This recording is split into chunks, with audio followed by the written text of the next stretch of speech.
Hello, welcome back to this channel. And today I want to talk to you about the bacteria filter. When you should use it, when you shouldn't use a bacteria filter, what's the reason for it? What's the purpose of this? Most importantly, there is a hidden setting. If you're using an AirSense 10 and 11, there's a setting to use this bacteria filter, and I'll explain why it's important to turn on those settings or turn those settings off when you're not using the filter. My name is Harlan, and I'm a registered respiratory therapist. I'm a sleep specialist, and I also am a long-term CPAP user, guys. So I'm not just someone who knows a lot about a CPAP machine, but I've actually used it myself for the last 10 years. The CPAP machine has changed my life tremendously because now I actually wake up feeling refreshed and energized. So I want you guys to experience the same thing and to be successful with using this machine, because I know it can be challenging. All right, so let's get started. So this bacteria filter it filters out any extra bacteria or anything that's in the air, anything that's foreign. Your machine, CPAP machine, already has a filter on the side here, and you can remove it. Filters out all the dust particles, anything that's in the air as well. Make sure to change this out every month or 2-3 months. You'd be surprised how many patients have came into my office and didn't even know there's a filter exists.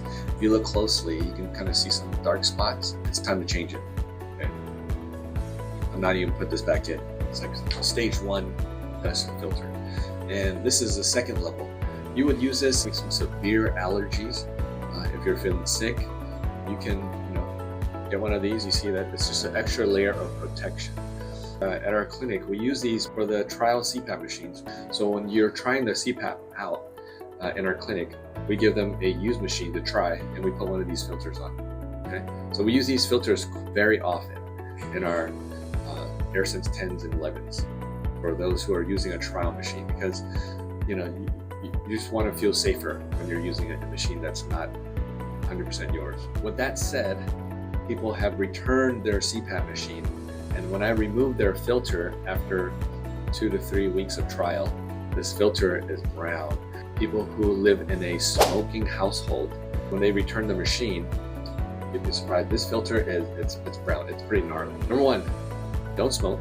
That is, if you can find a way to quit cigarettes, quit vaping. You don't need me to tell you that, but if you do need it, I'm a respiratory therapist.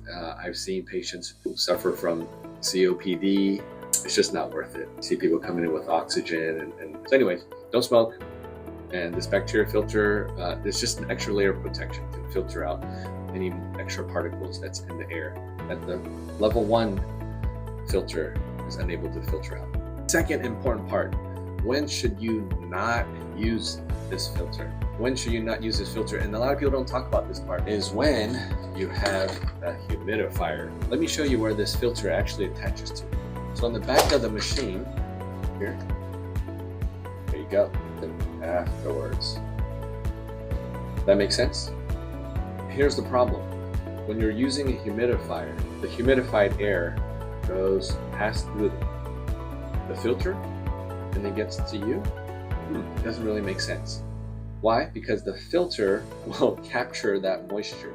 Guess what? When there's moisture, will increase the chances of bad things growing. You put the filter to prevent bad things, but with the humidifier, bad things will increase. So if you're using a humidifier, turn it off. Do not use the humidifier when you have a bacteria filter on, just because it doesn't work. That's the safe way to go. This will be my next point, is that because there's a layer here, it does impede some of the pressure. And CPAP stands for continuous positive airway pressure. And with the filter, you're not going to get the same amount of pressure because of the blockage. So here's an important setting. This setting may be accidentally set on your machine, and I want you to know this because it is so important. Because you have a filter, if you turn the setting on, the power will actually go a little stronger, a little bit stronger. Okay, strong enough that if you don't have the filter and you leave the setting on, you'll get extra pressure. It can make or break your experience, especially in the beginning. I'm very uncomfortable. Secondly, if you have the setting off and you keep the filter on, guess what's going to happen? The flow is going to feel really light, and you may feel like you're suffocating. Okay? So here's how you change that setting.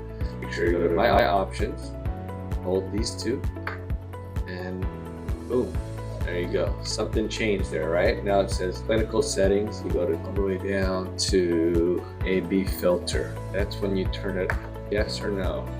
Yes. Okay, let me give you an example now. You turn it on. You hear that? It's as if they have the setting, the filter on. Now watch this. Now you take it off. Now the setting is on right now, so you press it on and guess, oh, it's stronger. So you can feel it, it's a lot stronger, okay? So if you're not using the filter, like most people, make sure to turn it off. And I wanna show this, not because I'm encouraging you to use the filter, but because this setting may be accidentally turned on for you. Make sure that setting is on no or off. So if you have the filter on, then turn it, say yes. If you have the filter off, but no. Okay, hope this video is helpful for you. Stay tuned for more videos. Don't give up and keep using the machine.